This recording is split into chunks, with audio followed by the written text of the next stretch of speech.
উন্মুক্ত করে উবুর হয়ে শুয়ে আছে মৌপিয়া। রক্তে পিঠ লাল হয়ে আছে, ফুপিয়ে ফুপিয়ে কাঁদছেও। প্রচণ্ড মারের চোটে শরীরের বেহাল দশা, ব্যথায় দাঁত মুখ খিচিয়ে আসছে প্রায়। হঠাৎ পেছনে কেউ গরম কিছু একটা ছোঁয়াতে মৌপিয়ার ব্যথায় গগনবিদারী চিৎকার করে উঠল। কান্না কণ্ঠে বলল, আল্লাহ গো, পুড়ে গেল, উফ, জ্বলে গেল। মাহমুদা বেগম বাম হাতে চোখের পানি মুছতে মুছতে বলল, মৌ, মা, একটু ধৈর্য ধরো, তোর পিঠের রক্তগুলো পরিষ্কার করে দেই। মৌপিয়া দাঁত মুখ খিচিয়ে উবুর হয়ে শুয়ে আছে। একটু আগে মাহমুদা বেগমের স্বামী, বলতে গেলে মৌয়ের সৎ বাবা লতিফুদ্দিন, প্যান্টের বেল্ট দিয়ে পিটিয়েছে। অপরাধ হলেও ভুলবশত মৌ বসার ঘরে মেহমানদের সামনে চলে গিয়েছিল। মাহমুদা বেগম আস্তে আস্তে মেয়ের পিঠে স্যাবলন লাগাচ্ছে। কাটা জায়গায় স্যাবলন লাগাতে জ্বলে যাচ্ছে। বুকটা ফেটে চিৎকার আসছে, কিন্তু চিৎকার করলে আবার মার খেতে হবে। পুরো পিঠের রক্ত পরিষ্কার করে মাহমুদা বেগম ব্যথানাশক ওষুধ লাগিয়ে দিলেন। কাঁদতে কাঁদতে মৌ ঘুমিয়ে গেছে। মাহমুদা বেগম মমতা ভরা ওর মাথায় হাত বুলিয়ে চলে গেলেন। এটা নিত্যকার কাহিনী, প্রতিদিন ওকে মার খেতে হয়। আপন মা হয়েও মাহমুদা বেগম মেয়ের জন্য কিছু করতে পারেন না, এতটাই অসহায় তিনি। মৌপিয়ার যখন 5 বছর, তখন ওর বাবা ক্যান্সারে মারা যান। মাহমুদা বেগম চেয়েছিলেন আর বিয়ে করবেন না, একমাত্র মেয়েকে নিয়ে জীবন পার করে দেবেন, কিন্তু তার চাওয়া পূরণ হলো না। 3 মাসের মাথায় ভাইদের জোড়াজুড়িতে বিয়েতে রাজি হয়ে যায়। যেহেতু বাবা মা নেই, সেহেতু ভাইদের কথাই মানতে হয়। বিয়ের সময় কথা হয় মৌপিয়াও মায়ের সাথে থাকবে। প্রথমে এই শর্ত শ্বশুরবাড়ির লোকেরা মেনে নিলেও পরে মৌপিয়াকে সহ্য করতে পারত না কেউ। ছোটবেলা থেকে মৌ অবহেলা, অপমান, মারধর এগুলোর সাথে খুব ভালোভাবে পরিচিত। 3 বেলা খাবার জুটলে মারটাও জুটে যেত। তবে নিশুতি রাতে মা যখন বুকের মধ্যে জড়িয়ে রাখত, তখন সব কষ্ট ভুলে যেত মৌ। কিন্তু বেশিক্ষণ থাকতে পারতো না মায়ের কোলজুড়ে। মৌয়ের দম বন্ধ লাগে এইবারে আবহাওয়া। দূরে কোথাও মাকে নিয়ে চলে যেতে ইচ্ছে করে। মায়ের কষ্ট মৌয়ের সহ্য হয় না। সারাদিন বাড়ির প্রত্যেকটা কাজ করে রাতে মদ্যপ স্বামীর খায়েশ পূরণ করতে না পারলে তো চাবুকের আঘাত আছে। মধ্যরাতে মারের আঘাতে মায়ের আত্মচিৎকার মৌয়ের মরে যেতে ইচ্ছে করে। নিজের মায়ের অসহত্ব দেখার চেয়েও মরে যাওয়া ভালো। কিন্তু পরক্ষণে মায়ের কথা চিন্তা করে মৌ আর সাহস পায় না মরার। ঘুমের ঘোরে পেটে কারো নোংরা স্পর্শে মৌ ধরপড়িয়ে উঠে যায়। সামনে থাকা লোকটাকে দেখে ভয় পেয়ে যায়। এই লোকটা সম্পর্কে মৌয়ের সৎ চাচাতো ভাই রাশেদ। ও যখনই সুযোগ পায় মৌয়ের সাথে অসভ্যতামি করতে ছাড়ে না, আর সবাইকে বলে বেড়ায় নাকি মৌকে বিয়ে করবে। কিন্তু মৌ লোকটাকে প্রচণ্ড ঘৃণা করে। একে বিয়ে করার চেয়ে কলা গাছের সাথে ফাঁস নেওয়া ভালো। কত মেয়ের জীবন নষ্ট করছে আল্লাহ জানে। এলাকার বেশ দাপট থাকায় কেউ কিছু বলে না এদের।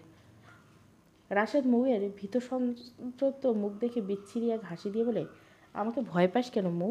তোকে তো আমি বিয়ে করব। হবু স্বামীকে কেউ ভয় পায়? মৌ কিছু বলল না, গুটি গুটি পায়ে মেরে নিচের দিকে তাকিয়ে রইল। রাশেদ মৌয়ের হাত পায়ের মারের দাগ লক্ষ্য করে নেকা আফসোস স্বরে বলল, চাচা তোরে মারছে না? থাক, কান্দিস না, তুই আমার বউ হলে কেউ তোরে মারতে পারবে না। এটা বলে রাশেদ খপ করে মৌয়ের এক হাত চেপে ধরে। আতঙ্কে মৌ বারবার হাত ছাড়াতে চায়, কিন্তু রাশেদ খুব শক্ত হাতে হাত চেপে ধরে রেখেছে। এরই মধ্যে মাহমুদা বেগম চলে আসেন। রাশেদকে দেখে থতমত গলা বললেন, রাশেদ, এই ঘর থেকে যাও, মৌ এখন খাবে।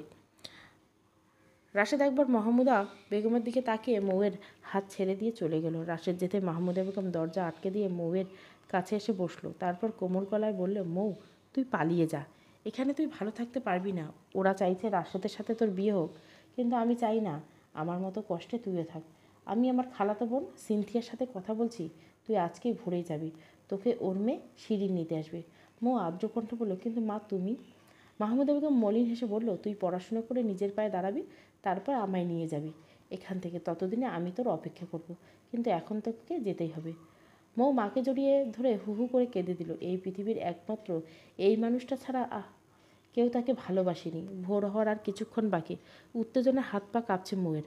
আজ এ বাড়ি থেকে বের হতেই হবে। অপেক্ষা করতে করতে এক পর্যায়ে ভোরের আলো ফুটল। মৌ কাপড়ের ব্যাগটা নিজে দরজায় নিয়ে আস্তে আস্তে বের হলো। এখন কেউ ওঠেনি। পা টিপে টিপে মেন দরজার কাছে যেতে ডান পাশ থেকে রাশেদের ঘরের খোলার আওয়াজ হলো। মৌ দ্রুত সামনে থাকা টেবিলের নিচে লুকিয়ে গেল। নিচ থেকে দেখা যাচ্ছে রাশেদ আর ওর বন্ধুরা বেরোচ্ছে। রাশেদ আর বন্ধুদের বিদায় দিয়ে আবার নিজের ঘরে ঢুকে দরজা বন্ধ করে দিল। সারা রাত জুয়া খেলেছে আর মদ গিলছে। প্রতিদিন এমনই করে। বাড়ির কেউ কিছু বলে না, অবশ্য তারা বলবেই বা কি, তারা তো নিজেরাই এমন। মদ গিলে বউ পেটানো এদের ধর্ম। তাহলে এদের ঘরের ছেলেরা বা কেমন হবে? যা দেখবে তাই তো শিখবে। মৌ টেবিলের নিচ থেকে বেরিয়ে দরজার সামনে এসে ধীরে ধীরে দরজা খুলল, যেন শব্দ না হয়। ঘর থেকে বেরিয়ে ওড়না দিয়ে ভালো করে মুখটা ঢেকে নিয়ে সিঁড়ি দিয়ে নামতে আরম্ভ করলো। ভয়ে বারবার বুক কাঁপছে। যদি একবার ধরা পড়ে যায় তাহলে আজকে বোধহয় জান যাবে। বাড়ির গেটের সামনে আসতে দোতলা থেকে কে জানি চিল্লিয়ে বলে, এই কে রে? মৌ না তাকিয়ে বুঝতে পারলো এটা রাশেদ, কারণ ওর ঘরের বারান্দা থেকে নিচটা পুরো দেখা যায়। মৌ ভয়ে উপরের দিকে তাকালো না, দ্রুত পায়ে গেট দিয়ে বেরিয়ে গেল। পেছন থেকে রাশেদ কিছু বলছিল কি না শোনা যায়নি। আদো অন্ধকারে দ্রুত বেগে হাঁটতে থাকে। গলির মোড়ে কাছে পৌঁছাতে হবে, সেখানে দাঁড়িয়ে আছে শিরিন। দ্রুত হাঁটতে হাঁটতে পেছন থেকে শুনতে পেল কেউ ওকে দাঁড়াতে বলছে। পিছনে তাকিয়ে দেখলো রাশেদ আর আরও কয়েকজন আসছে। মৌ ব্যাগটা শক্ত করে কাঁধে নিয়ে সর্বশক্তি দিয়ে দৌড় দিল। মনে প্রাণে শুধু একটাই চাওয়া, শুধু মুক্তি। দৌড়তে দৌড়তে পেছনে তাকিয়ে দিল ওরাও দৌড়াচ্ছে। পেছনে তাকানোর ফলে সামনে একটা ইটের সাথে উষ্টা খেয়ে পড়ে গেল। আবার নখ ভেঙে গেছে। মৌ আবারও উঠে দাঁড়িয়ে দৌড়ানো শুরু করছে। দৌড়াতে কষ্ট হচ্ছে, কিন্তু দৌড়াতে হবে। ওরা অনেকটা কাছাকাছি। মৌ আর পিছনে না তাকিয়ে সামনের দিকে তাকিয়ে দৌড়াতে লাগলো। পেছন থেকে রাশেদের অজস্র গালাগালি দিয়ে থামতে বলছে, কিন্তু মৌ থামছে না। মোড়ে এসে শিরিন আপুকে দেখতে পেল না, হয়তো এখনও আসেনি। এখন কি করবে? ওরা প্রায় কাছাকাছি। মৌ তাড়াতাড়ি ডানের পাশে রাস্তা ধরলো। একটু এগিয়ে একটা বাড়িতে ঢুকে গেল। রাশেদ সহ ওই রাস্তার লোকগুলো এলো, কিন্তু মৌকে পেল না। হঠাৎ যেন হাওয়ায় মিলিয়ে হলো। রাশেদ একজনকে বাম পাশের রাস্তায়, আরেকজনকে ডান পাশের রাস্তায় পাঠালো, আর নিজেই গলির মোড়ে দাঁড়িয়ে রইল। আর মৌ এদিকে থরথর করে কাঁপছে। মনে হচ্ছে কাঁপতে কাঁপতে পড়েই যাবে। অনেকক্ষণ খোঁজাখুঁজির পরেও পেল না মৌ মা। ওরা মৌকে হতাশ হয়ে লোকগুলো চলে গেল। রাশেদ ডান পাশে রাস্তার ধারে আবার খুঁজতে লাগলো। প্রায় বেশ খানিকক্ষণ পর মৌ ধীরে ধীরে বের হলো। এখনও শিরিন আপু আসেনি। মোড়ে তেমন কেন, শুধু একটা ছেলে ছাড়া। ওই ছেলেটা বাইকের সাথে হেলান দিয়ে ফোন চালাচ্ছে। মৌ ছেলেটার কাছাকাছি এসে দাঁড়াতে ছেলেটা চোখ তুলে ওর দিকে চাইলো। তারপর বলল, আপনি মৌপ্রিয়া না? মৌ ভীত গলায় বলল, জি। তারপর ছেলেটা কিছু বলার আগে একটা লোক এসে মৌয়ের এক হাত ধরে বলল, কার সাথে পালাচ্ছিলি? এটা তোর নাগর? তোর পালানো আমি বের করছি। আজকে তোকে বিয়ে করব। এটা বলে রাশেদ মৌকে টেনে নিয়ে যেতে আরম্ভ করলো। মৌ বারবার রাশেদের থেকে নিজের হাত ছাড়ানোর চেষ্টা করছে, কিন্তু ওর শক্তির সাথে পেরে উঠছে না। কিন্তু 2-3 পা ফেলতে থেমে যেতে হলো, কারণ সামনে ওই ছেলেটা যে একটু আগে মৌয়ের সাথে কথা বলছিল, ছেলেটা পথ আটকালো। পথ অবরোধ করে রাশেদও চড়াও হয়ে বলল, এই পথ আটকাচ্ছিস কেন? পথ ছাড়। আর না হয় এখান থেকে যা, না হলে এখানেই তোকে পুঁতে রেখে দেবো। বাঁচতে চাইলে তাড়াতাড়ি চলে যা। ছেলেটা একটু ভুরু কুচকে মুখে গম্ভীর ধারণ করে বলল, আপনি ওনাকে টেনে নিয়ে যাচ্ছেন কেন? ওই তোর কৈফুত দিমু কেন? বাইরের পোলা হইয়া আমার লগে চড়া কথা কোষ? তোর তো সাহস কম না?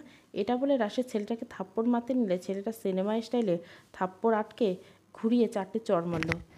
4 নম্বর চড়টা মেরেই, ওই যে তোর এলাকায় দাঁড়িয়ে তোকে চড় দিয়েও দিলাম, যা তোর বাপ 14 গোষ্ঠীকে ডাক, দেখি কে আমায় কি বাল ফালায়। রাশেদ 4টা চড় খেয়ে রাগে অপমানে রক্তচক্ষু নিয়ে ছেলেটার দিকে তাকিয়ে বলল, তুই দাঁড়া, তোরে আজকে কোপাইতে না পারলে আমার নাম রাশেদ না। রাশেদের কথাগুলো ছেড়ে ছেলেটা কৌতুক হেসে টিটকেরি দিয়ে বলল, তাহলে তো তোর নাম কি দিব? রাশেদের রাগটা হজম করে মৌকে টেনে নিয়ে যেতে চাইল। ছেলেটা নিজের একটা হাত দিয়ে মৌকে হাত ধরে বলল, ওনাকে না, তুই একা গিয়ে তোর চেলাপোলা 14 গোষ্ঠী নিয়ে আয়, আমি এখন দাঁড়ায় আছি। রাশেদ মৌয়ের হাত ছেড়ে দিয়ে একবার ছেলেটার দিকে তাকিয়ে দ্রুত পায়ে হাঁটা ধরল। আজকে এই ছেলের লাশ ফেলে দিতে না পারলে আজীবন মাথা ন্যাড়া করে রাখবে মনে দৃঢ় প্রতিজ্ঞা নিল। এদিকে রাশেদ অনেকটা দূরে চলে যাওয়ার পর ছেলেটার বাইকে বসে মৌকে বলল, হাঁ করে কি দেখছেন? তাড়াতাড়ি উঠুন, ওরা চলে এলে আর যাওয়া যাবে না। মৌ ইতস্তত করতে করতে বলেন, আপনি আমার সাথে যাব কেন? ছেলেটা বলল, কারণ আমাকে শিরিন ভাবি পাঠিয়েছে, বলছে আপনাকে নিয়ে যেতে। মৌ বিশ্বাস করতে পারলো না। হতেও পারে তো লোকটা মেয়ে পাচারকারী, ওকে ধরে নিয়ে পাচার করে দিবে। এগুলো ভেবে মৌ বড় একটা ঢোক গিলল। মৌয়ের মুখের অভিব্যক্তি বলে দিচ্ছে যে ছেলেটাকে বিশ্বাস করছে না। নিজেকে বিশ্বাস করানোর জন্য ছেলেটা নিজের ফোন থেকে একটা ছবি বের করে দেখিয়ে বলল, এই দেখুন, আমি আর আমার ভাবি। মৌ হাতে নিয়ে দেখলো আসলে ছেলেটার সাথে শিরিন আপুর ছবি। আপু আগের থেকে একটু মোটা হয়েছে। মৌ ওনাকে আরও 2 বছর আগে দেখেছে, তখন চিকন ছিল। ছেলেটা মৌয়ের হাত থেকে ফোনটা নিয়ে বলল, এবার তো আসুন। ওরা আসলেও 4টা চরের বদলে আমার 400 টুকরো করবে। ছেলেটার কথাতে কিছু অসহায় শোনা দিল। মৌয়ের হাসি পেল। তখন তো কি বড় বড় গলায় বলেছিল 14 গোষ্ঠী নিয়ে আসতে, এখন হাওয়া বেরোচ্ছে। তবে হাসি আসলো এই সিরিয়াস সময়ে মৌ হাসলো না। ছেলেটার পিছনে উঠে বসলো। উঠে বাইক স্টার্ট দেওয়ার আগে রাশেদার আরও কয়েকজনের দেখা যাচ্ছে, হাতে লাঠি সোটা। ওদের দেখে ছেলেটা কাল বিলম্ব না করে বাইক স্টার্ট দিল। তারপর পিছনে তাকিয়ে দাঁত বের করে হেসে এক পলক দেখে সামনে তাকিয়ে হেরে গলায় গান ছেড়ে বলল, আজ মে উপর আসমা নিচে। মৌ নিঃশব্দে হাসলো। স্টেশনে পৌঁছে বাইক থেকে নেমে ছেলেটা বলল, আপনি একটু দাঁড়ান, এই বাইকটা দিয়ে আসি। মৌ দাঁড়ালো। ছেলেটা বাইকটা দিয়ে 5 মিনিটের মধ্যে এলো। এই বাইকটা স্টেশনে একজনের কাছ থেকে ধার নিয়েছিল মৌকে আনার জন্য। দিতে চাইনি অবশ্য, কিন্তু 500 টাকা দেওয়ার পর রাজি হয়েছে। ছেলেটা ফিরে এসে মৌয়ের থেকে ব্যাগটা চাইলো, কিন্তু মৌ বলল, না থাক, আমি পারবো। ছেলেটা আর কিছু বললো না। ট্রেনে আসতে লেট হবে তাই ওয়েটিং রুমে গিয়ে বসলো। রুমে মানুষ ঠাসা, কোনো মতে একটা সিটে বসার। সেটাই মৌ বসলো আর ছেলেটা দাঁড়িয়ে রইল। এখন 6:30, ট্রেন আসবে 7:15। আরও 45 মিনিট অপেক্ষা করতে। আশেপাশে কয়েকটা দোকান খোলা দেখলো আসার সময়। হোটেল বোধহয় মাত্র খুলেছে। ছেলেটা মৌকে বলল, কী খাবেন আপনি? মৌ মাথা নেড়ে জানালো সে কিছু খাবে না। ছেলেটা একটু বিরক্ত চোখে তাকালো, ভাবলো কি না গুছুক বাবরে। নিজের জন্য পরোটা আর ভাজি এনে দাঁড়িয়ে দাঁড়িয়ে খেয়ে নিল। ট্রেন চলে এসে প্ল্যাটফর্মে। মৌকে নিয়ে ট্রেনে উঠলো ছেলেটা। একটি বগিতে উঠে দুজনে মুখোমুখি বসলো। এভাবে সিট কাটা হয়েছে। সিটে বসে ছেলেটা ফোন বের করতে সেখানে কল এলো। রিসিভ করে বলল, হ্যাঁ ভাবি বলো। ওপাশ থেকে সিন বলল, তোরা কোথায় রে? এই তো ট্রেনে উঠেছি। সমস্যা হয়নি তো কোনো? হতে হতে বেঁচে গেছি। মৌ কোথায়? আমার সামনেই বসে আছে। ওকে একটু ফোনটা দে। ছেলেটা ফোনটা মৌয়ের দিকে বাড়িয়ে দিল। মৌয়ের হাত বাড়িয়ে ফোনটা নিয়ে কানে দিল। ওপাশ থেকে শিরিন বলল, ভয় পেও না মৌ, ও আমার দেবর রুশান। আমি কাল পড়ে গিয়ে ব্যথা পেয়েছি তাই আসতে পারিনি, তাই ওকে পাঠিয়েছি। সংকোচ করো না কেমন? আচ্ছা আপু, নাস্তা করছে? না আপু। কি? ওই বদমাসটা এখনও তোমায় না খাইয়ে রেখেছে? ওকে একটু ফোনটা দাও। মৌ কিছু বলতে যাবে, তার আগে ফোনের লাইনটা কেটে গেল। এই ফোনটা রুশানের কাছে দিয়ে দিল। রুশান আবার ভাবিকে ফোন দিল। ফোন রিসিভ করেই শিরিন বলল, ওই বদমাস, ওকে এখনও না খাইয়ে রাখলি কেন? রুশান মুখ বাঁকা করে মৌয়ের দিকে তাকিয়ে বলল, তোমার বোন যেই না গুছু, আমি জিজ্ঞাসা করছিলাম কিছু খাবে নাকি, কিন্তু সে না বলল। গাধা, ও এমনিতেই ভয় পেয়ে আছে তাই না করছে। যা ওকে নাস্তা কিনে দে। আচ্ছা দিচ্ছি। এবার না খেলে আমি কিছু জানি না। খাবে খাবে। ফোন রেখে রুশান ট্রেন থেকে নামলো নাস্তা কেনার জন্য। আর মাত্র 5 মিনিট আছে ট্রেন ছাড়া। রুশান দৌড়ে হোটেলে গেল, কিন্তু এখনও সিরিয়ালে কোনো মতে মানুষজনের ঠেলাঠেলি নাস্তা কিনে আবার দৌড়ে ট্রেনে ফিরে এলো। ট্রেন আস্তে আস্তে চলতে শুরু করছে। রুশান বগিতে ফিরে এসে মৌকে নাস্তার প্যাকেটটা দিল। মৌ প্যাকেটটা হাতে নিল, কিন্তু সংকোচের জন্য খেতে পারল না। রুশান ব্যাপারটা বুঝলো, তাই কানে হেডফোন গুঁজে চোখ বন্ধ করে রইল। খাওয়া শেষে মৌ মিনমিন গলায় বলল, পানি খাবো, কিন্তু রুশান শুনতে পেল না, কানে হেডফোন থাকায়। এখন ওকে ডাকবে কীভাবে সেটাই ভাবছে মৌ। ভেবে না পেয়ে আর ডাকলই না। এদিকে এতক্ষণে হয়ে যাওয়ার পরে মৌ ডাকছে না দেখে রুশান নিজেই তাকালো। দেখলো মৌ চুপচাপ বাইরের দিকে তাকিয়েছে। আশ্চর্য, আপনি পানি খেতেও ডাকলেন না? এত ভয়, এত সংকোচ? রুশান একটু আগে কিনে আনা পানির বোতলটা মৌয়ের দিকে বাড়িয়ে দিল। মৌয়ের হাত থেকে নিয়ে পানি পান করে রেখে দিল নিজের কাছে। এরপর আর তেমন কোনো কথা হয়নি। মৌ ট্রেনের জানলা দিয়ে সাই সাই করে ছুটে চলা প্রকৃতি দেখতে ব্যস্ত, আর রুশান ঘুমেতে। সিটে হেলান দিয়ে সে ঘুমাচ্ছে। বাইরে থেকে মিষ্টি একটা বাতাস ছুঁয়ে যাচ্ছে ওর মুখমণ্ডলে। সামনের দিকে বড় চুলগুলো কপালে এসে পড়েছে। ছেলেটা বোধহয় ঘুমাতে ঘুমাতেও হাসে। এই তো শ্যামলা মুখশ্রীতে এক অপার্থিব হাসি লেগে আছে। অনেকক্ষণ পর মৌয়ের ওয়াশরুমে যাওয়ার দরকার পড়লো, এবং আর্জেন্ট। কিন্তু কিভাবে যাবে? ওয়াশরুম কোথায়? এর আগে তো ট্রেনে ওঠেনি। আবার রুশানকে বলতে লজ্জা লাগছে। তবে বলতে হবে, কিন্তু কিভাবে বলবে?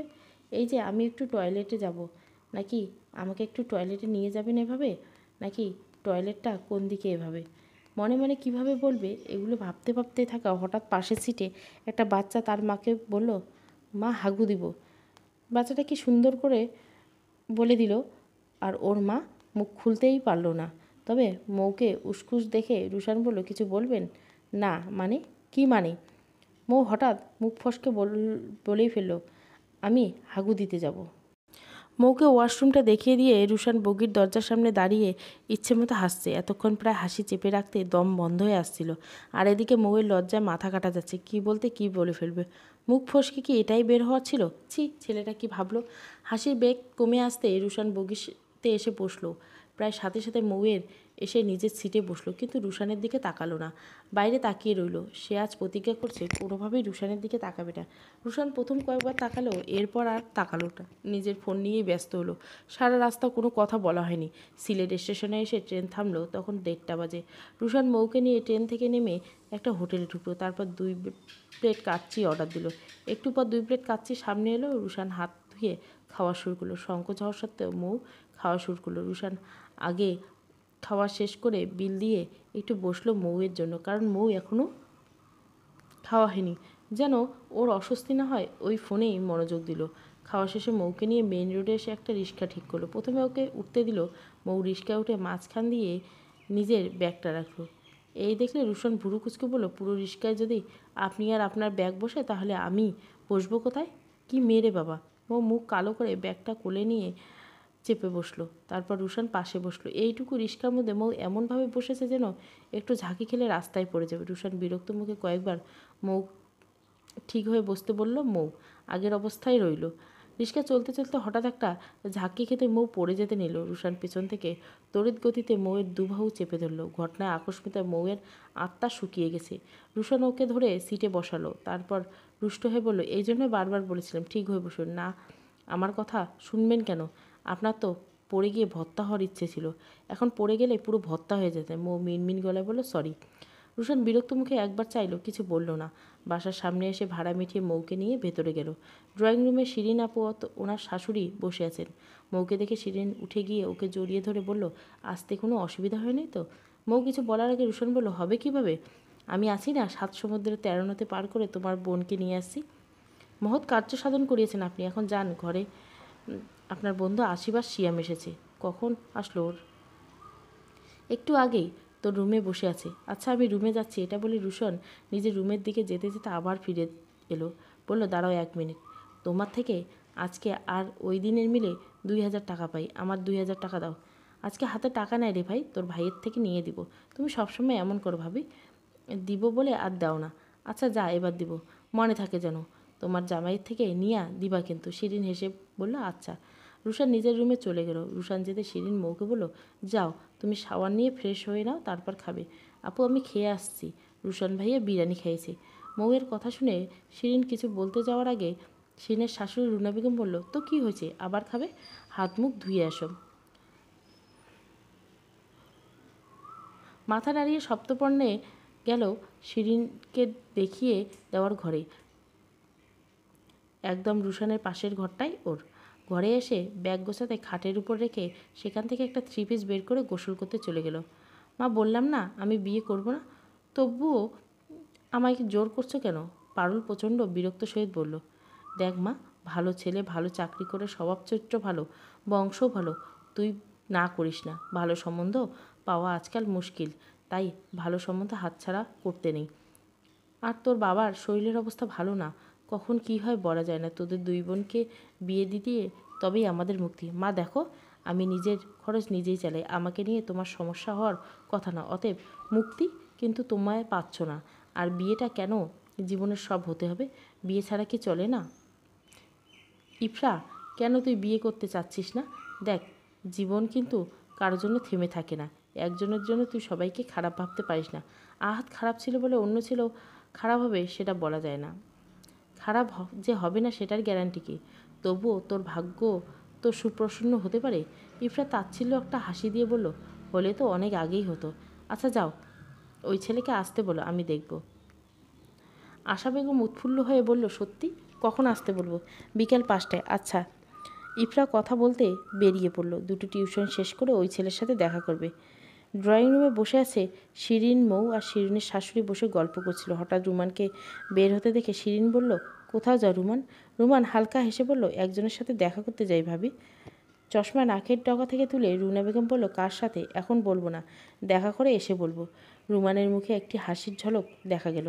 রুমান কিছু না বলে শিরিন বুঝে গেল, কারণ আগের রাতে বেশি কিছু না বললে একটা মেয়েকে ওর ভালো লেগেছিল সেটা বলেছিল, হয়তো তার সাথে দেখা করতে যাবে। তবে শিরিন বুঝলো, ও রুনা বেগম বুঝলো না। গোয়েন্দাগিরির উদ্দেশ্যে আরও কিছু জিজ্ঞাসা করতে নিলে শিরিন থামিয়ে দিয়ে বলল, থাক মা, যেতে দিন, ও এসে বলুক। এখন বোধহয় ওর দেরি হচ্ছে, তাই না রুমান? এটা বলে রুমানের দিকে দাঁত কেলিয়ে একটা হাসি দিল। রুমান একটু লজ্জা পেয়ে বলল, আসছি আমি। রুমান চলে যাওয়ার পর আবার কথা বলা শুরু করলো। কথা বলতে বলতেই শিরিন শুনতে পেল ওর ফোন বাজছে, কিন্তু ফোনে তো রুমে। শিরিন আড্ডা ছেড়ে উঠে চলে যায়। শিরিন যাওয়ার 2 মিনিট পর রুনা বেগমও চলে গেল পান খাওয়ার জন্য। মৌ একাই ড্রয়িং রুমে সোফায় বসে আছে। আচমকা মৌয়ের পাশের সোফায় রুশান এসে বসলো। টেবিলে রাখা রিমোটটা দিয়ে টিভি চালাচ্ছে। চ্যানেল পাল্টাতে পাল্টাতে শিয়ান এসে চাচার কোলে বসে পড়ল। রুশান ভাতিজিকে আদর করলো। শিয়ান কৌতূহলের দৃষ্টিতে একবার মৌয়ের দিকে তাকিয়ে চাচুকে জিজ্ঞেস করল, চাচু এই মেয়েটা কে? রুশান ভাতিজির চুলে আঙুল কেটে চালাতে চালাতে কানে কানে বলল, এটা হলো তোমার হাগু খালামণি। চাচার কথা শুনে শিয়ান হেসে দিল। চাচা ভাতিজা দুজনে হাসলো। তারপর আবারও রুশান কানে কানে বলল, শিয়ান এটা কিন্তু কাউকে বলবে না, ঠিক আছে? শিয়ান মাথা নাড়িয়ে সায় দিয়ে আবারও বলল। চাচা ভাতিজে একযোগে হাসা শুরু করলো। আর এদিকে চাচা ভাতিজার এমন হাসির কারণ বুঝতে না পারে মুখ ভুরু কুচকে তাকিয়ে আছে ওদের দিকে। কেমন আছেন? ভালো না থাকলে দেখা করতে আসতাম না অবশ্যই। হ্যাঁ তা তো অবশ্যই। কী খাবেন? একটা কোল্ড কফি ব্যাস। রুমান ওয়াটারকে ডেকে একটা পেপসি আর একটা কোল্ড কফির অর্ডার দিল। ওয়াটার চলে যেতে রুমান ভনিতা না করে সরাসরি বলল, আমি আপনাকে পছন্দ করি, বিয়ে করতে চাই। শুনেছি মা বলছে। আপনার কি এই সম্পর্ক নিয়ে কিছু বলা আছে?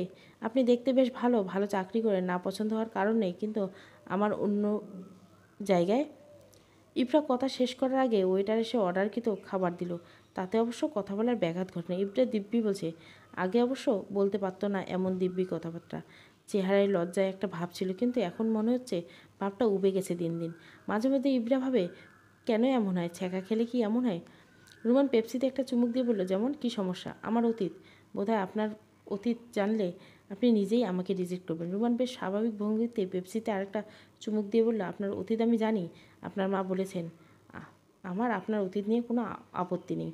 ইফরা একটু চমকালো, কারণ এর আগে সবাই ওকে অতীতের জন্য রিজেক্ট করেছে, কিন্তু এই ছেলেটা ব্যতিক্রম। তবে হুট করে যাকে তাকে তো বিশ্বাস করে ফেলার মতো বোকামি ইফরা আর ইহকালে করবে না। তাই সে বলল, আচ্ছা, কিন্তু হুট করে আমি কেন সিদ্ধান্তে আসতে পারবো না? আমার ভাবতে হবে। অবশ্যই, আপনি অপেক্ষা করুন। ইফরা নিজের ঘড়িতে সময়টা দেখে বলল, এবার উঠি। আচ্ছা, তবে যদি কিছু মনে না করেন আপনার নাম্বারটা পেতে পারি? ইফরা হাসলো। তারপর বলল, মা এত কিছু বলেছে অথচ নাম্বার দেয়নি। চেয়েছিল, কিন্তু আমি নেইনি আপনার থেকে নেব বলে। ইফরা মৃদু হাসির রেখা টেনে নিজের নাম্বারটা একটা টিস্যু পেপারের মধ্যে লিখে দিয়ে বলল, ফোন দিলে রাত 11টার পর ফোন দিবেন। এর আগে আমি পড়াশোনা করি, ফোন বন্ধ থাকে। আচ্ছা। তারপর রুমান ইফরাকে রিকশায় তুলে দিয়ে বলল, ভালো থাকবেন পারু। ইফরা চলন্ত রিকশা থামিয়ে বলল, আমার নাম শাহেনওয়াজ পারুল ইফরাল। আমাকে ইফরা করে ডাকবেন, পারু বলে ডাকবেন না, ভালো লাগে না আমার। আচ্ছা, ডাকবো না। এবার তাহলে আবার বলুন কি? এই যে রিকশায় তুলে দিয়ে যা বললেন, ভালো থাকবেন ইফরা। আপনিও ভালো থাকবেন রুশান। তারপর রিক্সা চলতে শুরু করলো আপন গতিতে। পেছনে রুমান দাঁড়িয়ে আছে, চেয়ে আছে রিক্সার দিকে। ভাবছে হয়তো ইফরা পেছনে তাকাবে, কিন্তু না, তাকায়নি। রুশান কারখানা থেকে মাত্র ফিরল। আজকে প্রচুর কাজ ছিল। ড্রয়িং রুমে সোফায় বসতে শিহান দৌড়ে এসে বাবার কোলে উঠে দাঁড়ালো। বাবা, জানো কে এসেছে? রুহান আদুরে কণ্ঠ বলল, কে এসেছে বাবু? হাগু আন্টি। এটা বলে রুহান খিলখিলে হাসা শুরু করলো। পেছন থেকে শিরিন লেবুর শরবত নিয়ে টেবিলে রেখে বলল, শিয়ান এগুলো কি বলছে? কে বলছে এই কথা তোমাকে? ছোট চাচু বলছে মা। না বাবা, উনি তোমার মৌ খালামণি হয়। তুমি ছোট চাচুর কথা শুনিও না। আচ্ছা বলেই শিয়ান বাবার কোল থেকে নেমে দাদির রুমে চলে গেল। শিয়ান চলে যেতে শিরিন বলল, আজ বড্ড ক্লান্ত লাগছে তোমায়? হ্যাঁ, প্রচুর কাজের চাপ ছিল, নিঃশ্বাস ফেলার সময় ছিল না। আচ্ছা, শরবতটা খাও, তারপর ফ্রেশ হয়ে আসো, খাবার দিচ্ছি। রুমান রুশান ওরা কোথায়? রুমান কার সাথে যেন দেখা করতে গেছে, আর রুশান টিউশনিতে গেছে। ও আচ্ছা, আজকেও কে এসেছে? শিয়া বলল যে, ওই তো আমার এক খালামণির মেয়ে, এখান থেকে অ্যাডমিশনে পরীক্ষা দিবে। আসলে মা এমন করে বলছিল যে না করতে পারেনি। রুহান কিছুটা বিরক্ত নিয়ে বলল, উনি ওনার বাসায় নিয়ে রাখতে পারতেন, আমাদের ঘাড়ে কেন? শিরিন প্রতিউত্তরে কিছু বললেন না। খাবার বাড়তে চলে গেল। রুহান হাত মুখ ধুয়ে টেবিলে এসে বসলো। তারপর ভাত খেতে খেতে বলল, দেখো যেন বেশি দিন না থাকে। আচ্ছা। রুমান ঘরে ফিরল রাত 9টায়। রুমানকে দেখে শিরিন বলল, তা দেখা হলো দেবর সাহেবের? হ্যাঁ ভাবি। তাহলে এবার তো বলো। এখনও বলার মতো কিছু হয়নি ভাবি, হলে বলবো। শিরিন হতাশ গলা বলে, আচ্ছা। রুমা নিজের ঘরে চলে গেল। আজ সে খাবে না, বাইরে থেকে খেয়ে এসেছে। আর রুশান 11টার সময় আসবে, ওরটা ওকে ঘরে বেড়ে দিয়ে আসতে হবে। ভাত খেয়ে আরও কিছুক্ষণ পড়ল রুশান। পড়া নিয়ে সিরিয়াস না হলেও এখন পড়তে ইচ্ছা করছে, কারণ সামনে ইঞ্জিনিয়ারিং ফাইনাল পরীক্ষা। একটানা পড়তে আর কতক্ষণই বা ভালো লাগে। তাই সে বই বন্ধ করে ছাদে গেল। 1 কাপ চা হলে মন্দ হয় না, কিন্তু এত রাতে চা বানাতে আলসি লাগছে, তাই চা ছাড়াই ছাদে চলে গেল। ওদের ছাদে রেলিং নেই। রুশান ছাদের বাইরে পা ঝুলিয়ে আকাশের দিকে তাকিয়েছে। তবে আজ চারিপাশে আলো নেই, ঘুটঘুটে অন্ধকার। আজ অমাবস্যা। কোনো এক বিচিত্র কারণে রুশানের পূর্ণিমা নয়, অমাবস্যা ভালো লাগে। রুমান ফোন নিয়ে ইতস্তত করছে, ফোন করবে নাকি করবে না। এখন তো রাত 12:30 বাজে, ঘুমিয়ে পড়লো নাকি। প্রচুর ইতস্তত হয়ে সস্তে রুমান ফোন করলো। ওপাশ থেকে খুব স্বাভাবিক করে ইফরা বলল, আর 10 মিনিট পরে ফোন দিলে হয়তো কথা বলতে পারতাম, আমি ঘুমিয়ে পড়তাম। যাক, ভাগ্য ভালো। রুমান ঈষৎ হেসে বলল, ভালো আবার কিছুটা মন্দ, কারণ ঠিক 10 মিনিট পর আর কথা বলতে পারবো না, কারণ আমি ঘুমাবো। সমস্যা নেই, 10 মিনিট। বাহ, ভালো। তাহলে শুরু করুন। কি শুরু করব? যা বলার জন্য ফোন দিয়েছেন। রুমান বলার জন্য বিশেষ কিছু খুঁজে পেল না, সে তো এমনিই ফোন দিয়েছে, শুধু একটু কথা বলার জন্য। রুমানকে চুপ থাকতে দিয়ে ইফরা বলল, চুপ কেন? না, আসলে এমনি। আচ্ছা, তাহলে আমি বলি, বলুন। আপনার আগে প্রেম ছিল? হ্যাঁ ছিল। কয়টা? 2টা। ক্লাস 10-এ থাকতে একটা করেছি, পরে মেয়েটার বিয়ে হওয়া যায় সেটা ইতি, তারপর অনার্সে ওঠে। অনার্সের প্রেমটা ইতি ঘটলো কেন? তারও বিয়ে হয়েছে। এটা বলে রুমান হাসলো। ও আচ্ছা, তাহলে এবার রাখি। আপনার 10 মিনিট শেষ। শুভরাত্রি। রুমান একটু হতাশ হয়ে বলল, শুভরাত্রি। ফোন রাখার পর ঘড়ির দিকে তাকাতেই রুমান আবিষ্কার করলো 10 মিনিট হতে আরও 3 মিনিট বাকি। তাই চাইল ইফরাকে আবার কল দিতে, কিন্তু কল দিলে সে রিসিভ করতে করতে 3 মিনিট শেষ হয়ে যাবে, আর কথা বলাও যাবে না। তাই বেচারা আর কল দিল না। মৌ চুল আশ্রাসে একটু পরে বের হয়ে শিরিন আপুর আম্মুর সাথে দেখা করতে, মানে ওর আম্মুর খালাতো বোনের সাথে। তাও ওকে নিয়ে আসতে যাবে রুশান। এটা নিয়ে বিরক্ত মৌ। সে রুশানকে দেখতে পারে না, প্রচুর অসভ্য ছেলেটা। কিন্তু মুখে এমন করে রাখে যেন ভাজা মাছ উল্টে খেতে পারে না, কিন্তু পেটে পেটে প্রচুর শয়তানি। মন বিনুনিটা করে চিরুনি রাখতে শিয়ান দৌড়ে এসে বলল, হাগু খালামুনি, আম্মু তোমায় নাস্তা খেতে দেখে। মৌ অবাক হয়ে শিয়ানের দিকে তাকিয়ে বলল, হাগু খালামুনি কে বলেছে? তুমি, ছোট চাচু বলেছে। রাগটা যেন চটচট করে মাথায় উঠে গেল মৌয়ের। কী সব বলছে ছেলেটা বাচ্চাটাকে। এখন ছেলেটা চট দিয়ে 32টা দাঁত খুলে ফেলতে ইচ্ছে করছে। মৌয়ের রাগটা আরও এক ধাপ বাড়িয়ে দিয়ে শিয়ান বলল, জানো, ছোট চাচু সবাইকে বলেছে তোমার নাম হাগু খালামুনি। এটা বলে শিয়ান চলে গেল। মৌয়ের এখন কান্না পাচ্ছে। আসলে লোকটা অসভ্য, বেয়াদব, ইতর। আদতে রুশান সবাইকে বলে যে শুধু শিরিনকে আর শিয়াবকে বলেছে, তবে সবাইকে বলার দায়িত্বটা শিয়ান নিজের কাঁধেই নিয়েছে। নাস্তা করে রুশান আর মৌ বেরিয়ে পড়ল যাওয়ার জন্য। শিরিনের মায়ের বাড়ি বেশি দূর নয়, এখান থেকে রিকশায় 10 টাকা ভাড়া লাগবে, আর হেঁটে 10 বা 15 মিনিট লাগবে। তবে আজ রিকশায় যাবে ওরা। মৌয়ের ভীষণ বিরক্ত লাগছে এই বেয়াদব গোছের ছেলেটার সাথে বসতে, সাথে রাগও হচ্ছে। এত বড় হওয়ার পরও আক্কেল আন্দাজ সব পানিতে গুলিয়ে পেট চালানো দিয়েছে। না হলে সামান্য হাগু কথাটা সবাইকে দেই দেই করে বলার কী আছে? এমন করছে যেন ওদের গোষ্ঠীতে কেউ হাগে না। এই প্রথম হাগুর নাম শুনলে বলে রাষ্ট্রে রাষ্ট্রে বলে বেড়াতে হচ্ছে। অতিমাত্রায় অসভ্য হলে যা হয় আর কি। এদিকে মৌয়ের বিরক্ত মুখটায় নজর পড়তে রুশান একটু ভুরু কুঁচকালো। বিরক্ত হওয়ার মতো কোনো কাজ করে কি না বলে মনে পড়ছে না। তাহলে বিরক্ত ঠিক কোন কারণে? নাকি ওর মুখটা এমন? একবার কি জিজ্ঞাসা করা উচিত?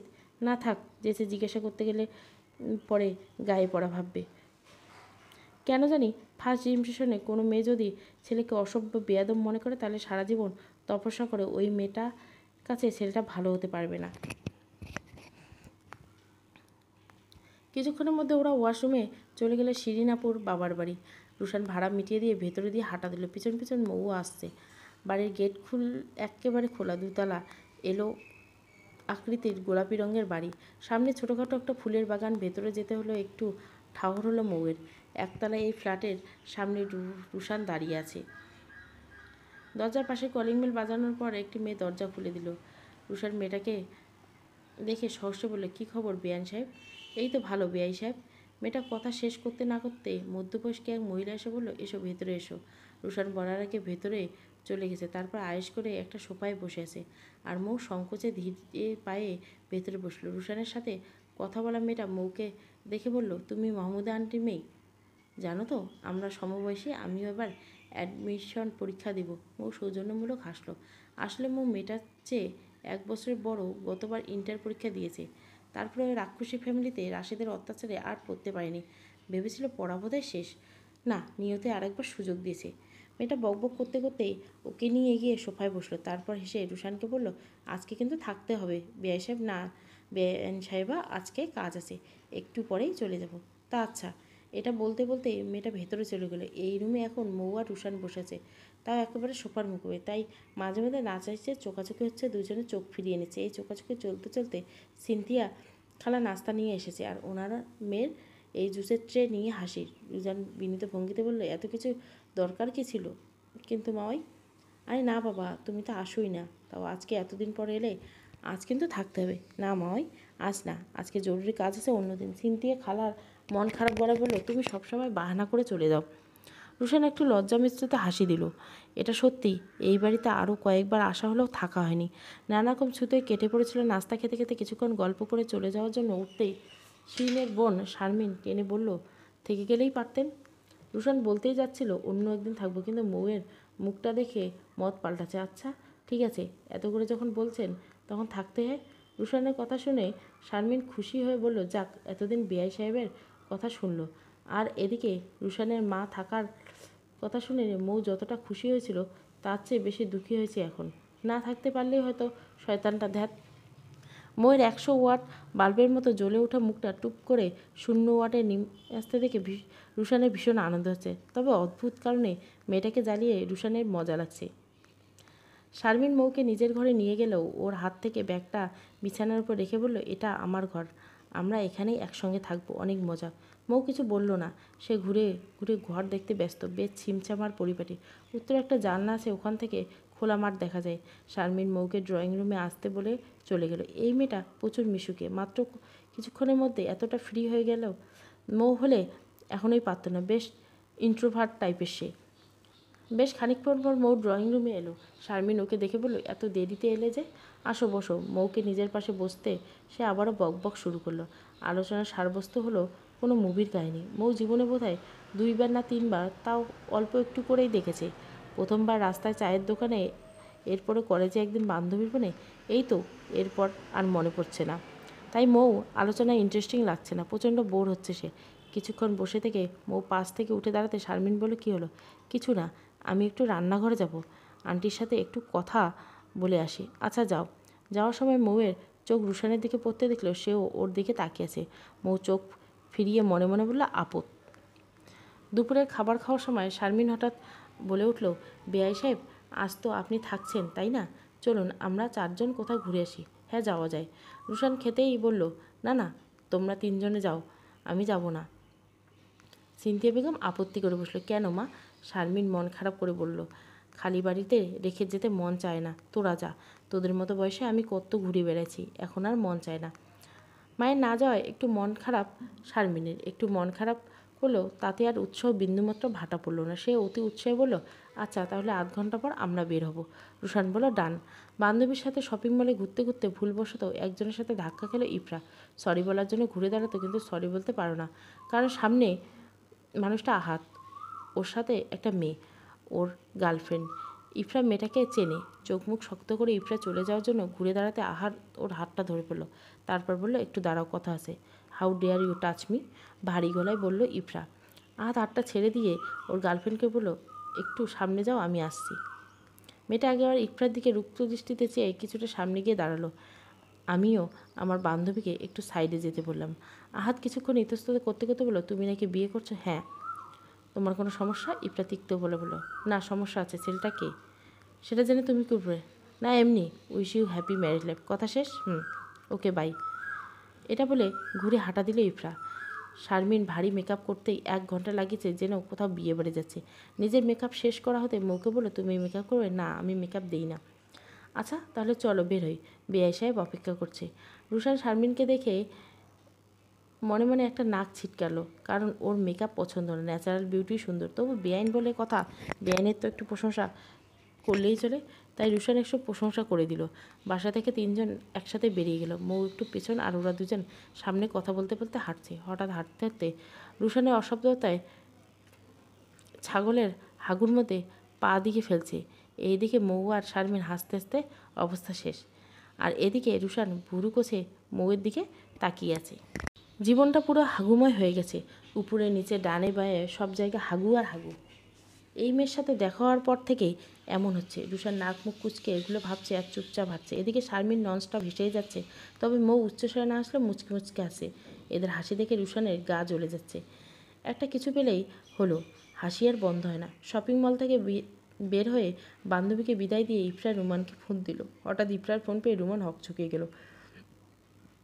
সে এই সময় তাও ইফরার ফোন আশা করেনি, তবু রিসিভ করতে ওপাশ থেকে ইফরা হাই হ্যালো না বলে ডাইরেক্ট বলল, আপনি কোথায়? অফিস যাচ্ছি। ছুটি কখন? 8 ঘন্টা পরে। 8 ঘন্টা পর মাজার সামনে চলে আসেন? আচ্ছা। ইফরা ফোনটা রেখে হাঁটা ধরলো। মাজার সামনে 15 মিনিটে লাগবে, আরও 15 মিনিট রুমানের জন্য দাঁড়াতে হবে। এদিকে ইফরা ডেকেছে বলে রুমান বসকে বলে 8 ঘন্টা আগেই বেরিয়ে গেছে। ফলে ইফরার পৌঁছানোর আগে দেখলো রুমান নির্দিষ্ট জায়গায় দাঁড়িয়ে আছে। রুমানকে নিজের আগেই পৌঁছাতে দেখে ইফরা বলল, আপনার তো আরও পরে আসার কথা ছিল, এত তাড়াতাড়ি কিভাবে এলেন? আপনি ফোন দেওয়ার পরেই বের হয়ে আসছিলাম, তাই। রুমান এলোমেলো হেসে মাথা চুলকে বলল, এ কি, মাথায় উকুন আছে নাকি? মাথা চুলকাচ্ছেন কেন? রুমান দ্রুত জবাব দিয়ে বলল, না না, উকুন নেই, এমনিই চুলকাচ্ছিলাম। ও আচ্ছা, চলুন একটু হাঁটি। হ্যাঁ চলুন। ইফরা আর রুমান ফুটপাথ ধরে পাশাপাশি হাঁটছে। হাঁটতে হাঁটতে ইফরা বলল, বিয়েটা কবে হলে ভালো হয়? এমন কথা শুনবে এটা রুমান ভাবেনি। নিজেকে অতি কষ্টে সামনে নিয়ে বলল, আপনি যখন বললেন। ইফরা খানিকটা বিরক্ত হয়ে বলল, মানে কি, আপনার পছন্দ নেই? রুমান একটু থতমত খেয়ে বলল, না মানে আমার তো সমস্যা নেই, আপনি যখন বলবেন আমি তখনই আপনার জামাই সেজে হাজির হয়ে যাব। কিন্তু আমি তো আপনার জন্যই বলছি, আপনার তো কোনো সমস্যা থাকতে পারে? ইফরা একবার রুমানের দিকে তাকে বলে, আচ্ছা আপনি অফিসিয়ালি আপনার পরিবারকে দিয়ে আমার বাসায় প্রস্তাব পাঠান, তারপর তারা কথা বলে যেদিন ধার্য করবে সেদিনই। হ্যাঁ এটা ভালো। ঝালমুড়ি খাবেন? রুমান হালকা হেসে সাহস নিয়ে অফারটা করেই ফেলল। কারণ এই স্বর্ণকে, সে মানবীকে সে ভালোবাসলো, তার সামনে কথা বলতে বেচারার একটু হাঁটু কাঁপে, কথা এলোমেলো হয়ে যায়, টেনশনে গলা শুকে যায়, আরও নানান সমস্যায়। কেন যে এমন হয়? ইফরা মৃদু হাসলো, অফারটা গ্রহণ করে বলল, ঠিক আছে, তবে বেশি ঝাল দেওয়া চলবে না। আচ্ছা ঠিক আছে, আপনি দাঁড়ান, আমি আসছি। 5 মিনিটের মধ্যে রুমান 2টো ঠোঙায় ঝালমুড়ি নিয়ে হাজির। ইফরা একটি মিষ্টি হাসি দিয়ে বলল, ধন্যবাদ। আর তাতেই যেন রুমানের রাতের ঘুম স্বপ্ন উড়ে বাষ্প হয়ে গেল। এই মেয়েটা কেন যে এত ভালোবাসে রুমান নিজেই জানে না। খুব সাধারণভাবে ভালো লেগেছিল এই মেয়েটাকে। একদিনে বন্ধু আয়নায় গায়ে হলুদে মেয়েটাকে দেখেছিল রুমান। সবার থেকে আলাদা দাঁড়িয়েছিল, কাঁদতে কাঁদতে কাজল চোখের নিচে লেপটে গিয়েছিল। দেখলে পেতনি লাগছিল, কিন্তু চিকন সরু ঠোঁটের উপর তিলটা পেতনি নামক শব্দটায় সায় দিচ্ছিল না। সেদিন রুমান বিপাকে পড়েছিল, কেন জানি কৌতূহল হয়ে পুরো গায়ের হলুদের অনুষ্ঠানে তাকে ফলো করেছিল। হ্যাঁ, তারপর থেকে গোপন, হ্যাঁ খুব গোপনে ভালোবেসেছিল। তারপর একদিন বন্ধুর বোনের সাহায্য নিয়ে মেয়েটার খবরাখবর নিয়ে জানতে পারে কিছুদিন আগে মেয়েটার ব্রেকআপ হয়েছে এবং সে তা নিয়ে আপসেট। তবে রুমান স্বার্থপরের মতো খুশি হয়েছিল। মেয়েটার বাড়ির ঠিকানা জোগাড় করে মেয়েটার মাকেও হাত করে ফেলেছিল। আজকে কাছাকাছি একটা পার্কে কতক্ষণ ঘোরাঘুরি করে রাস্তার ধারে ফুচকা চটপটি খেয়ে বাসায় 3 জন ফিরছে। এই পুরো সময় মৌ শারমিনের সাথে দু একটা কথা বললেও রুশানের সাথে কথা বলেনি। রুশানও বলেনি। ওর ধারণা মেয়েটা প্রচণ্ড অহংকার, তাই হয়তো ওর সাথে কথা বলে না। থাক, না বলুক। এমন 2-1টা মেয়ে কথা না বললেও কিছু যায় আসে না। বাসায় ফিরে মৌ আর শারমিন ঘরে গেলে ফ্রেশ হতে। রুশান একটু বাইরে গেছে। 10 মিনিট পর একটা 2 লিটারের 7-আপের বোতল নিয়ে হাজির।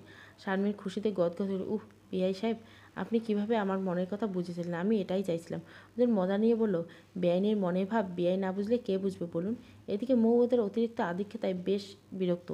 এসব ইন্ট্রোভার্ট মানুষের একটাই সমস্যায় স্রোতের টানে ভাসতে পারে না, তাই দামও পায় না। শারমিন 1 গ্লাস 7-আপ ঢেলে মাকে 1 গ্লাস দিল। সিনথিয়া বেগম নিজের ঘরে বসে তসবি টিপছে। প্রত্যেকদিন তিনি নামাজের পর তসবি করেন। মাকে দিয়ে এসে আগে রুশানকে দিয়ে মৌকে দিতে নিয়ে মৌ বললে, আমি খাবো না গো, তুমি খাও। বিষয়টা আমার স্বাভাবিকভাবে বললেও রুশান ভেতরে ভেতরে ভীষণ ক্ষেপে হলো। কথা না হয় নাই বলবে, তাই বলে এখন সে এনেছে বলে খাবেও না? এত তেজ! রুশান তীক্ষ্ণ দৃষ্টিতে একবার মৌয়ের দিকে চাইল, মৌও চাইল ওর দিকে, কিন্তু ওর এমন ধারালো দৃষ্টির কারণ বুঝতে পারল না। অনেকক্ষণ আড্ডা চাইল, কিন্তু আড্ডায় শাওমিন ছাড়া আর কারো নজর নেই। মৌয়ের এসব আড্ডা জমে না, কিন্তু রুশান মৌয়ের উপর ক্ষেপে আছে বলে মনোযোগ দিতে পারছে না। রাতের খাবার খাওয়া শেষ হওয়ার পর আরও কিছুক্ষণ গল্প সল্প চলল। তারপর সবাই শুতে গেল। মৌ আর শারমিন একসাথে ঘুমালো আর রুশান গেস্ট রুমে। মাঝরাতে হঠাৎ মৌয়ের ঘুম ভেঙে গেল। মায়ের কথা মনে পড়ছে, কান্না আসছে। আজ 2 দিন হয়ে গেল মাকে সামনাসামনি দেখা হয় না, কথা হয় না। শোয়ার আগে সিনথিয়া খালার নাম্বার থেকে কিছুক্ষণ কথা হয়েছিল, তারপর মা রেখে দেয়। জীবন এমন কেন? মৌ বাম হাত দিয়ে চোখের পানি মুছে সপ্তাহনে বিছানা ছাড়লো। পানি খাওয়ার প্রয়োজনটায় ড্রয়িং রুমে যেতে হবে। মৌ ড্রয়িং রুমে এসে লাইট জ্বালিয়ে পানি খেয়ে আবার লাইটটা বন্ধ করে চলে যেতে নিলে কেউ একজন এসে ওর মুখটা চেপে ধরলো আর 2 হাত পিছনে নিয়ে আটকে ফেললো। অন্ধকারে চেহারায় বোঝা গেল না, বোঝা যাচ্ছে পুরুষের অভয়ে। মৌ ভয়ে লোকটার হাতে কামড় দিয়ে বসলো, আর সাথে সাথে লোকটা মৌয়ের মুখ থেকে হাতটা সরিয়ে তারপর আর্তনাদ করে বলল, ডাইনি একটা, এত জোরে কে কামড়ায়? এতক্ষণে গলার স্বর চেনা গেল, এটা রুশন। মৌ কিছুটা বিস্মিত হয়ে বললে, আপনি? হ্যাঁ আমি। এত জোরে কেউ কামড়ায়? এখন যদি আমার জলতঙ্ক হয়? মৌয়ের রাগ উঠে গেল। ছেলেটাকে কুকুর বললো? তুই ছাগল, তুই 14 গোষ্ঠীর ছাগল। তুই ছাগল গু মুত সব খাস। আচমকা এই কথাগুলো বলে মৌ বিদ্যুৎ গতিতে রুমে চলে আসলো, আর রুশান ব্যাককালের মতো দাঁড়িয়ে এলো। কী বলে গেল মেয়েটা? রুশানের গা গুলাচ্ছে। ছি! মৌয়ের মতো রুশান পানিও খেতে উঠেছিল, কিন্তু যখন নিজের রুম থেকে বেরিয়ে মৌকে দেখলো তখন ভাবলো ভয় দেখাবে, কিন্তু এসে মুখ চিপে ধরতে কামড় দিল। রুশান রাগে ফুঁসতে ফুঁসতে ড্রয়িং টেবিলে পানির গ্লাসটা হাতে নিয়ে খেতে নিলে মৌ বলল, তুই ছাগলের গুমুত সব খাস, এটা মনে পড়ে গেল। এখন পানিকেও মুধির লাগছে, কি অবস্থা! রুশান পানি না খেয়ে চলে গেল। নাস্তা খেয়ে মৌ আর রুমান বের হয়ে সিনথিয়া খালামণির বাসায়। আজ ওরা ফিরবে। রুশান চেয়েছিল একা ফিরতে, কিন্তু শিরিন বলে দিছে মৌকে সাথে নিয়ে আসতে। তাই আর কি করার, মৌকেও নিয়ে ফিরতে হচ্ছে। এমনিতে এই মেয়েকে দেখতে ইচ্ছা করে না, তারপর কাল রাতে কি জঘন্য কথা বলেছে মনে পড়তে এখনও বমি আসতে, সেজন্য আজ নাস্তা খায়নি। সিনথিয়া বেগম আর শারমিন অনেক করে বলেছিল, কিন্তু রুশান নানা রকম ছুতোয় ধরে খায়নি। মৌয়ের খাওয়া শেষে শারমিন আর সিনথিয়া খালার থেকে বিদায় নিয়ে বাইরে এসে দাঁড়ালো। রুশান আগের থেকে দাঁড়িয়েছে, মনে মনে খুব রেগে আছে, তাই আজ আর রিক্সা নেয় নেই। শিক্ষা দেওয়ার জন্য হাঁটিয়ে নিয়ে যাবে। ওরা তো সমস্যা নেই, কারণ এই রোডে সপ্তাহ 3 দিন আসা পড়ে একটা অ্যাডমিশনের কোচিংয়ে পড়ানোর জন্য, আর বেশিরভাগ সময় হেঁটেই আসে।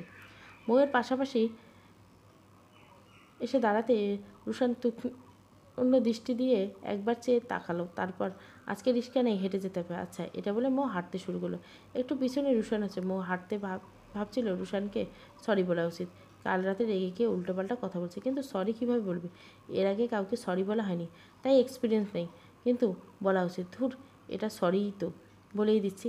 এগুলো ভাবতে হবে মৌ পিছনের দিকে রুশানের দিকে তাকালো। রুশান ওর দিকে তাকিয়ে ছিল, কিন্তু চোখে পড়তে আকাশ বাতাস পানি সৌন্দর্য দেখতে ব্যস্ত হয়ে পড়ল। মৌ এক বুক সংকোচ নিয়ে মিনমিন গলায় বললেন, একটু শুনবেন? রুশান একটু এগিয়ে এসে দায়সারাভাবে বলে, কি? সরি। একটা না একটা শব্দ বলে মৌ এখন শান্তি লাগলো, কিন্তু রুশান হালকা ভুরু নাচিয়ে বলে, কেন? কাল রাতে আপনাকে ওসব বলেছি তাই? ও, আপনার আবার অনুশোচনা আছে?